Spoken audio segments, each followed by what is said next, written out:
Bonjour, nous sommes mercredi et ensemble, comme chaque mercredi, on partage un résumé d'un livre de la Bible et on a beaucoup avancé, on est déjà dans le livre de Colossiens. Alors Colossiens, cette lettre, cette épître qui a été écrite par l'apôtre Paul et qui, certainement avec l'aide probable de Timothée, donc vont écrire cette lettre. On est dans l'an à peu près 60 à 62, donc après le Seigneur. Et Paul se retrouve emprisonné à Rome à ce moment-là. Les chrétiens de Colosse, c'est les destinataires de la lettre, et bien plus que ces chrétiens, puisqu'il va demander même à ce que la lettre soit lue ailleurs, dans une petite ville de Phrygie, actuelle Turquie. Paul n'a jamais visité cette église lui-même, et elle a été fondée par Épaphras, qui était un disciple de Paul. Alors il y a plusieurs objectifs, mais l'objectif principal de cette épître, c'est vraiment de pouvoir partager la suprématie de Christ. Christ est le plus grand, Christ est le seul intermédiaire, et c'est de ramener les croyants à la simplicité de l'évangile et d'encourager une vie nouvelle avec le Seigneur, sans légalisme, sans syncrétisme, toutes ces philosophies humaines, légalisme juif, etc., mais de tout ramener vers le Seigneur. Alors la structure de la lettre, Paul commence comme souvent avec une salutation, une prière, et il va commencer directement à entrer dans le vif du sujet en parlant de la grandeur de Christ, et il va parler de son ministère un peu, donc le ministère de Paul pour l'Église, et il va commencer à mettre en garde contre les hérésies, les fausses doctrines, et partager la vie nouvelle en Christ, terminé par des salutations. Je vais partir avec toi 2-3 versets clés sur cette épître. Alors Colossiens 1, versets 15 à 17, il est l'image du Dieu invisible, premier-né de toute la création, car en lui ont été créées toutes les choses qui sont dans les cieux, sur la terre, les visibles, les invisibles, trône, dignité, domination, autorité, tout a été créé par lui et pour lui. Il est avant toute chose et toute chose subsiste en lui. Waouh, quel passage magnifique à propos du Seigneur Jésus-Christ. Colossiens 1,27 qui dit que Christ est en vous, l'espérance de la gloire.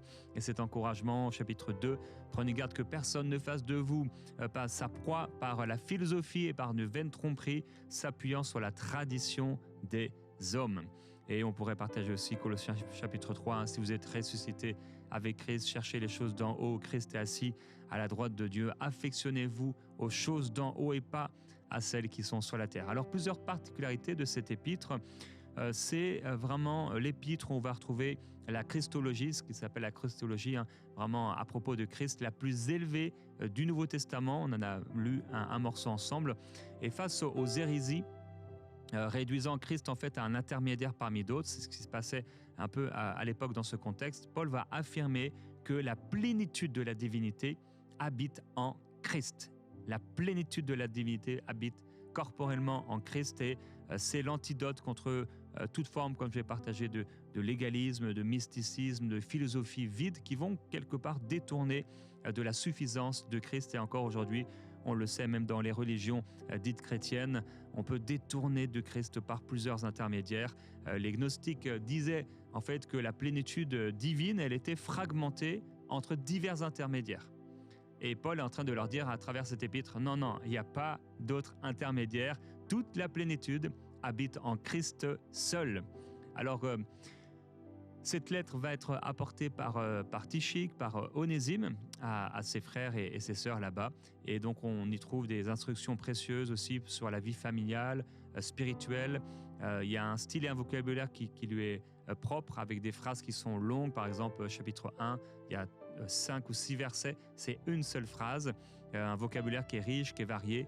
Et il va utiliser plusieurs termes philosophiques grecs dans cette épître, avec un vocabulaire unique, puisqu'il y a 34 mots qui ne se retrouvent que dans cette épître. Pourtant, elle est quand même assez courte, et une relation très forte avec le livre ou l'épître aux Éphésiens, puisque la moitié des versets du livre de Colossiens trouve une résonance dans le livre aux Éphésiens. Donc il y a vraiment une forte similitude, et on retrouve donc, on voit que Paul n'a pas honte, et c'est pas un problème pour lui de répéter les mêmes choses ou d'appuyer sur certaines choses ou certaines doctrines. Il va souvent utiliser des paires de mots. Donc, par exemple, il va utiliser la sagesse et l'intelligence spirituelle. Il va utiliser la force et la puissance, la patience et la constance, le côté visible et invisible, parole et œuvre. Il va nous dire de chanter et de psalmodier. Donc ça revient aussi assez régulièrement dans son épître, et il partagera à propos de ce culte des anges, en enseignant, en disant que donc Alors les hérétiques enseignaient qu'il fallait vénérer les anges comme intermédiaires. Lui, non, il dit non, que personne ne vous trompe par un culte des anges ou une fausse humilité. Donc il partagera sur ces choses-là en parlant de ceux qui, donc par ascétisme, en fait, vont faire comme souffrir leur corps, un traitement dur à leur corps, mais il dit que toutes ces choses-là, en fait, elles ne servent pas à nous rapprocher du Seigneur. Au contraire, elles font simplement glorifier la chair. Et le Seigneur, lui, eh bien, il veut nous remplir la suffisance de Christ. Et il nous dit finalement que Christ nous suffit pleinement. Christ nous suffit pleinement. Et alors qu'on va entrer dans l'encouragement du jour, avant cela, j'aimerais justement qu'on puisse proclamer la gloire de Jésus-Christ. Il est irremplaçable, nul n'est semblable à lui. Et cet épître aujourd'hui nous rappelle que Christ, nous avons tout pleinement en lui et qu'il mérite toute la gloire et l'honneur. Là où tu es, adore le Seigneur de tout ton cœur.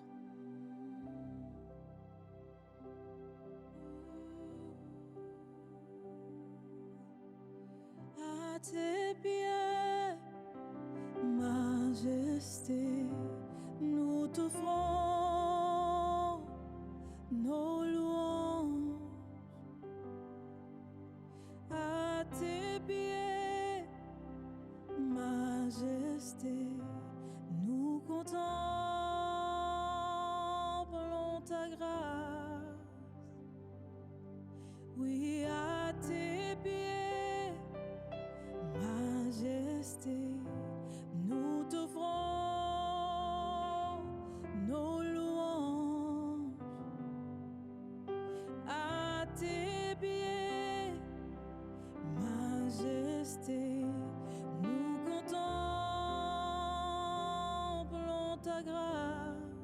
Nous chantons gloire, gloire, gloire. Nous chantons gloire, gloire, gloire.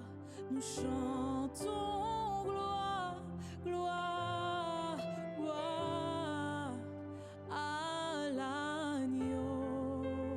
Oh, nous chantons gloire, gloire, gloire. Nous chantons gloire, gloire, gloire.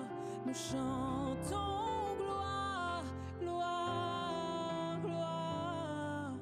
Oui, à l'agneau, à toi, agneau de Dieu, nous chantons gloire, gloire, gloire. Nous chantons gloire, gloire, gloire. Nous chantons gloire, gloire, gloire à l'agneau. Oui, à l'agneau.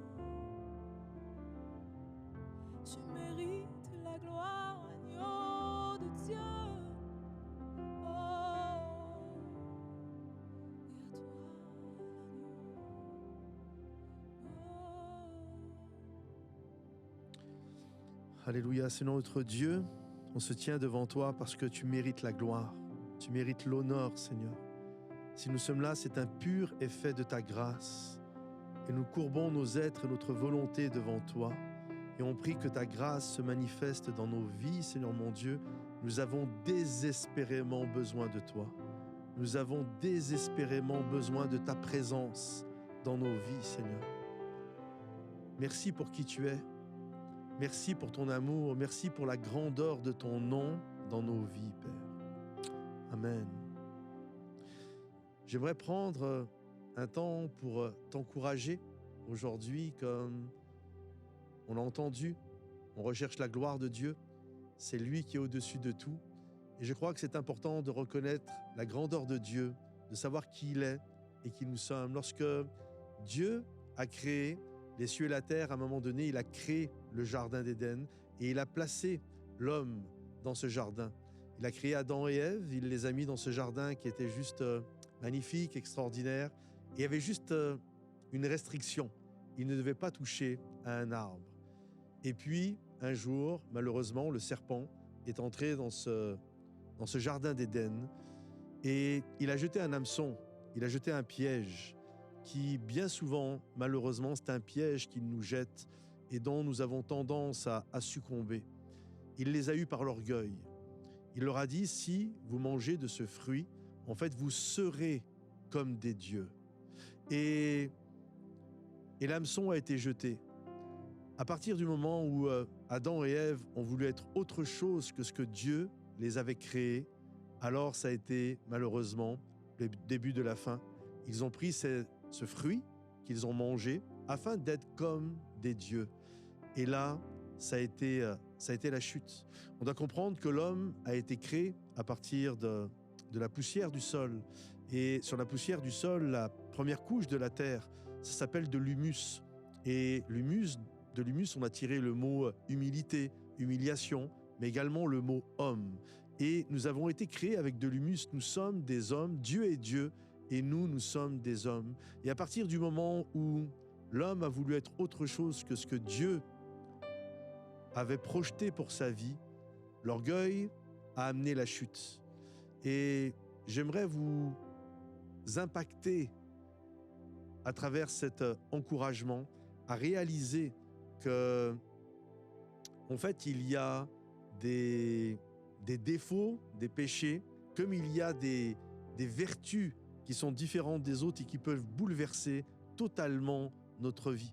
Et j'aimerais qu'on puisse écouter ce proverbe du chapitre 18.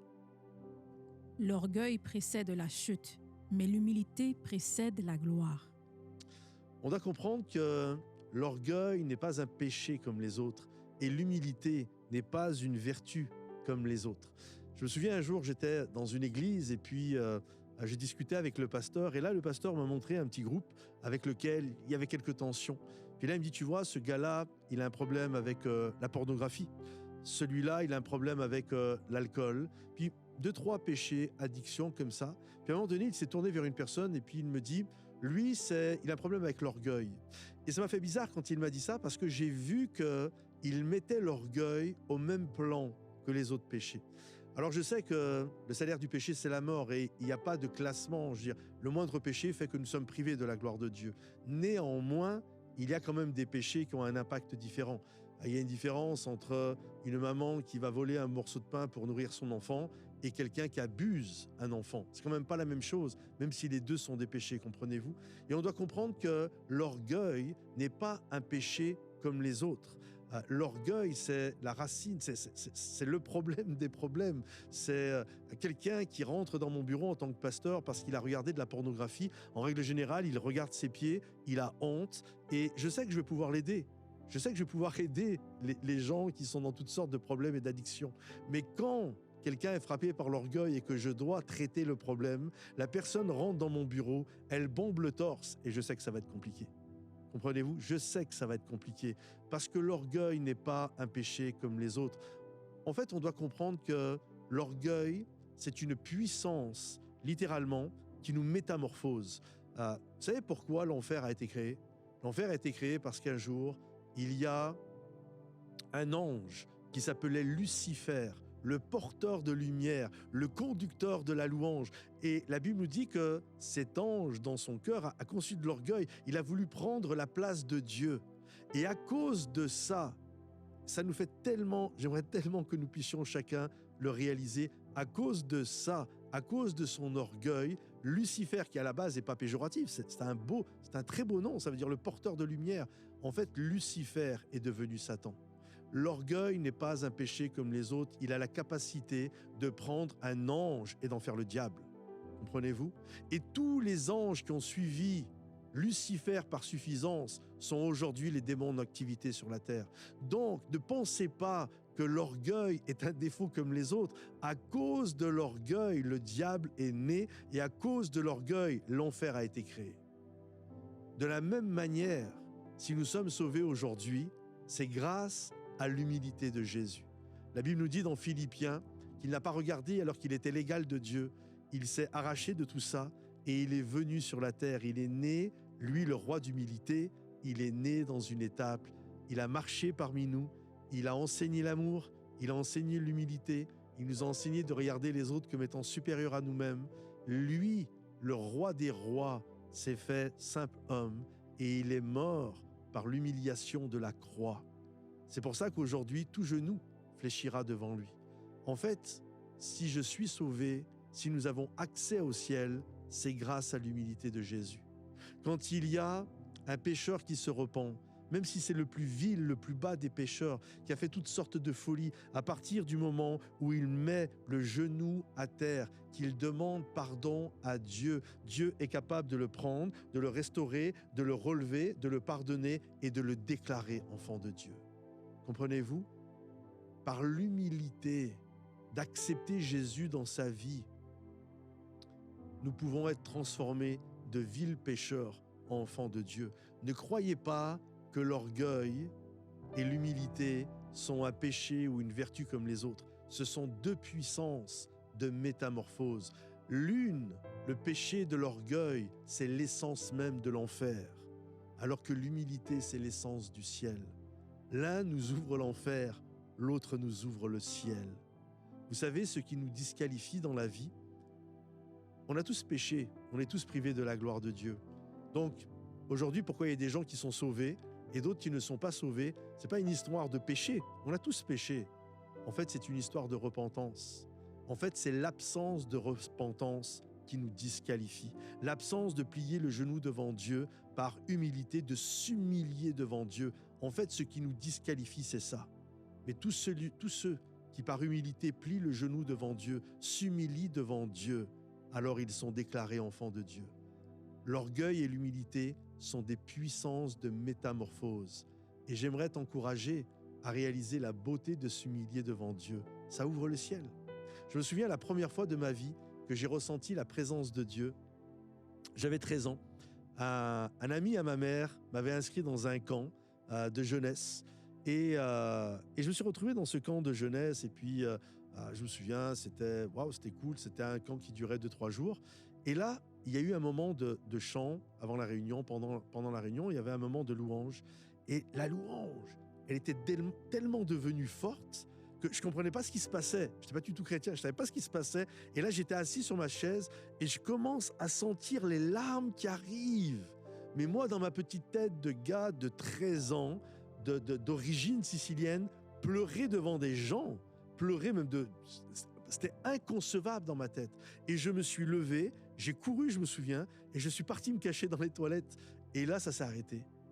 Et 2-3 fois dans ma vie, j'ai ressenti cette présence. Et à chaque fois, les larmes allaient venir. Je me souviens d'une autre fois, j'avais 18 ans. Pareil, je me retrouve, je cherchais un ami à la fin d'une réunion de jeunesse. Là, il y a un temps d'appel et je ressens la présence de Dieu. Et à chaque fois que je ressentais la présence de Dieu, les larmes arrivaient et je ne pouvais pas pleurer devant les gens. À chaque fois qu'il y avait la présence de Dieu, je partais en courant. J'avais tellement peur de pleurer, tellement j'étais trop orgueilleux. Pleurer devant des gens, dans ma tête, c'était pas pensable. Et puis, à chaque fois que j'ai refusé ça, ma vie s'est empirée. J'étais de plus en plus loin dans mon péché. Puis un jour, j'avais 23-24 ans. Je rêvais que ma vie change. Je rêvais que ma vie soit métamorphosée parce que j'étais rendu loin dans les folies, les fêtes, la drogue. Les dernières années, je fumais 10-12 joints par jour, de l'héroïne tous les jours, la fête tous les jours. Il n'y a pas un jour où je ne rentrais pas avant 4 heures du matin. Et je voulais que ma vie change. Je voulais que ma vie change. Et je me suis souvenu quand j'étais enfant que j'allais en colonie. Et sauf que là, à ce moment-là, j'ai 23 ans exactement. Je me suis dit, les colonies, c'est fini. Puis là, il y a un ami un pasteur de jeunesse, alors que je vais chercher ma mère à la fin d'une réunion. Et il me dit, je t'ai inscrit à un camp de jeunesse. Je dis, mais c'est plus de mon âge. Il dit, si, c'est pour les 18-25 ans. Et là, je me souviens, je me retrouve dans ce camp. Et Dieu avait tout préparé. Le prédicateur avait tellement un témoignage qui ressemblait à ma vie. Et je me souviens, j'étais assis. Et là, il commence à prêcher et je sens la présence de Dieu. Je sens la présence de Dieu et on n'était pas nombreux, on était une douzaine dans ce camp. Et moi, j'étais assis à côté de la porte. Et je me souviens, il prêche l'amour de Dieu, je suis touché, je suis bouleversé. Puis à la fin, il dit, voilà, on va courber les têtes. Et moi, dans ma tête, parce que je connaissais quand même, j'avais été pas mal de fois à l'église, je me dis, super, il va faire un appel au salut. Et moi, je vais être le premier à lever ma main, donner ma vie à Jésus. Et puis là, il fait un appel à la consécration. Et ils étaient tous chrétiens, les autres. Et moi, j'avais la tête baissée. Je dis, mais pourquoi il ne fait pas un appel au salut? Moi, je veux donner ma vie à Jésus maintenant. Et alors que je me disais ça, j'ai senti ses grosses mains se poser sur ma tête. Le pasteur, c'était Guy Bergamini. Aujourd'hui, il est près du Seigneur. Et là, j'ai été foudroyé de la présence de Dieu. Et je me suis mis à pleurer, mais je pleurais, mes amis. J'étais secoué tellement que je pleurais. Et je crois vraiment que mes larmes, c'était comme des larmes de pu. C'était le péché qui sortait, la grâce rentrait et le péché sortait. Et je me souviens, la réunion, et c'est ça qui était fou, la réunion se termine, il fait quelques annonces et tout le monde se lève pour partir. Et là, alors qu'ils se lèvent pour partir, tous, moi qui avais honte de pleurer devant les gens, tous, parce que j'étais à côté de la porte de sortie, tous passaient devant moi. Et ils étaient là, parce que c'était tous des chrétiens, ils étaient tous contents de voir quelqu'un qui donne sa vie à Jésus. Ils étaient tous là, regarde, il pleure. Mais j'étais là et c'est pas grave. J'ai compris que ce jour-là, c'était le plus beau jour de ma vie. C'était le 12 août 1995. J'étais foudroyé. Les gens sont partis manger. Moi, je pouvais pas. C'était en Auvergne. J'étais dans un petit endroit, dans une clairière. Et j'ai pleuré là pendant 2-3 heures. J'ai fait que pleurer. Je revoyais tous mes péchés, la grâce de Dieu. Et à un moment donné, j'avais entendu un verset qui disait qu'il y a de la joie dans le ciel. Les anges font la fête quand il y a un pécheur qui se repent. Et là, j'étais là et je me suis mis, les gens m'auraient pris pour un fou, mais je me suis mis à danser dans ce bois. Et je sentais littéralement sur mon visage, je sentais comme des voiles qui me caressaient le visage. Je sentais la joie du ciel, et c'est tellement beau. Pendant des années, j'ai fait l'orgueilleux et je m'enfonçais de plus en plus loin dans le péché. Et le jour où j'ai accepté, par humilité, de pleurer devant Dieu, parce que qui suis-je? On n'est rien, on n'est pas grand-chose. Et on est de l'humus, c'est tout ce qu'on est, on est de l'humus. Et là, d'accepter Jésus, ma vie a totalement été changée.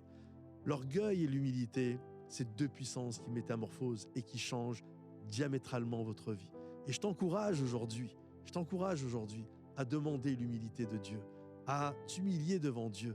Ce qui te disqualifie n'est pas le péché, c'est l'absence de repentance. C'est l'absence de ne pas vouloir courber son cœur devant Dieu. Alors courbe ton âme, courbe ton être, courbe ta volonté devant le roi des rois. Il est Dieu, nous sommes des hommes, il est le roi des rois, il est le Seigneur des seigneurs, il est le premier, le dernier, il est l'alpha et l'oméga, il est le commencement et la fin, il est tout. Et il y a juste un appel à le louer, l'adorer et à savoir qui il est. J'aimerais prier pour chacun d'entre vous. Seigneur mon Dieu, je te prie pour tous ceux qui écoutent cette émission Prière inspirée. Je prie qu'aujourd'hui, Seigneur mon Dieu, quel que soit l'état du cœur, que chacun puisse courber son âme devant le roi des rois, reconnaître qui il est, reconnaître qui nous sommes et déclarer notre besoin au Seigneur. Seigneur, viens. Viens, s'il y en a qui ont besoin de repentance, repens-toi là où tu es. Si tu as besoin de Jésus dans ta vie, demande pardon à Jésus. Si tu as besoin, là où tu es, de voir sa grâce te métamorphoser, humilie-toi devant le roi des rois.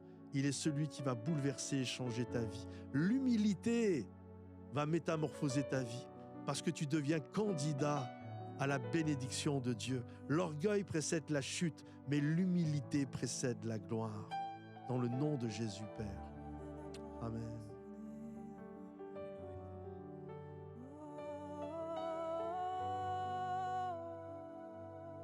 Dans ce temps de prière, tu entends ce qui a été partagé et tu n'as jamais voulu et accepté cette repentance. Mais c'est maintenant le moment où le Seigneur veut te sauver, te libérer du péché, te recevoir comme son fils, comme sa fille. Et ça doit passer par la repentance. Pour toi aujourd'hui, tu te retrouves, comme il a été partagé dans ce témoignage de Patrice, à un moment très particulier. Tu es là juste avec le Seigneur.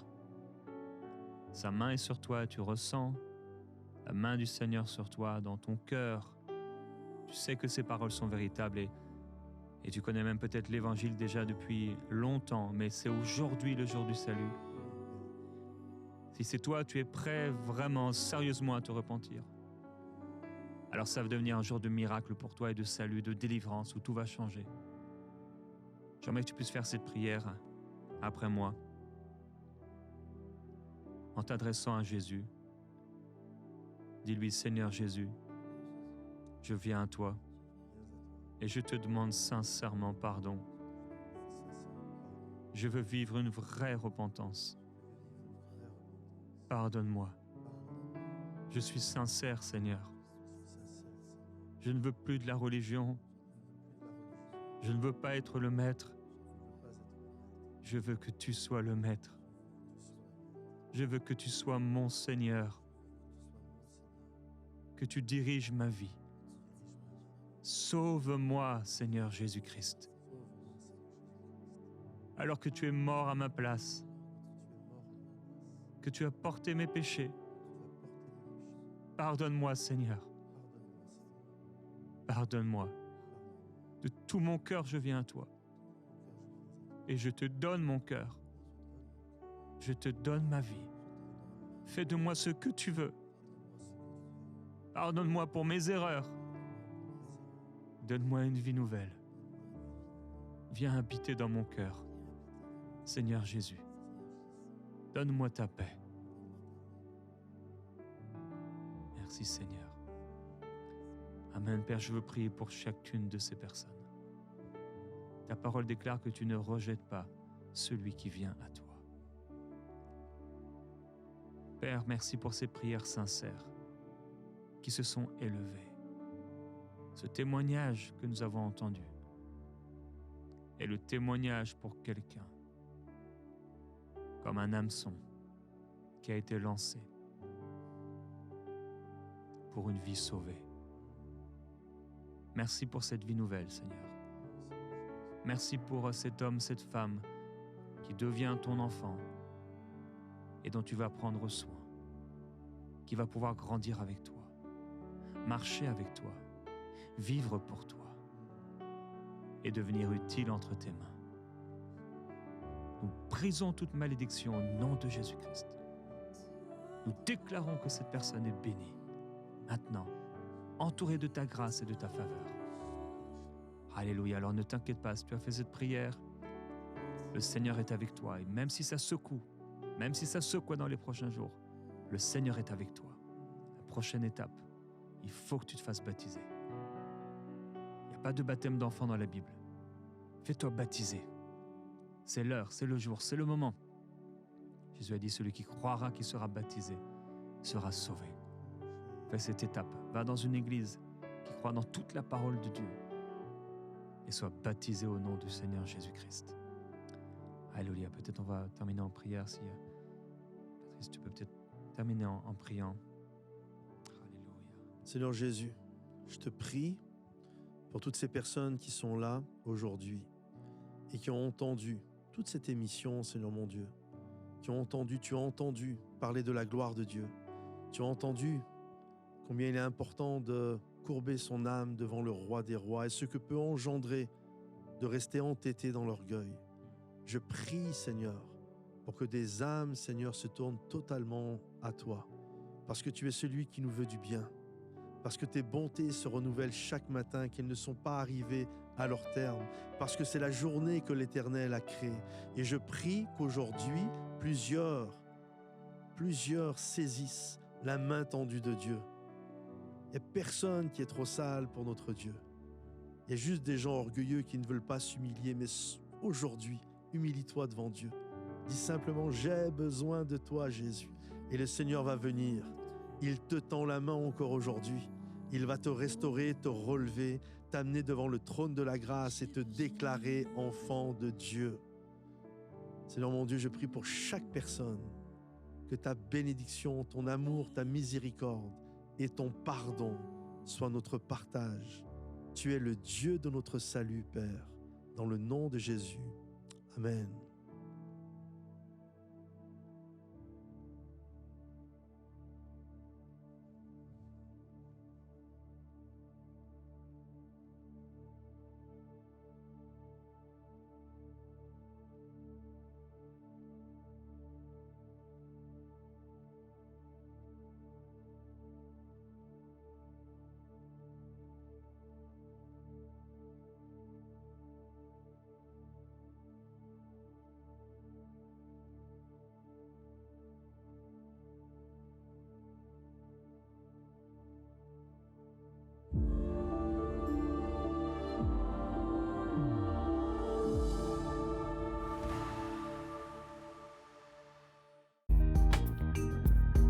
Merci à tous nos précieux partenaires grâce auxquels cette émission a pu être réalisée. Vous aussi, rejoignez la grande famille des partenaires d'EMCI TV en faisant un don sur emcitv.com/don.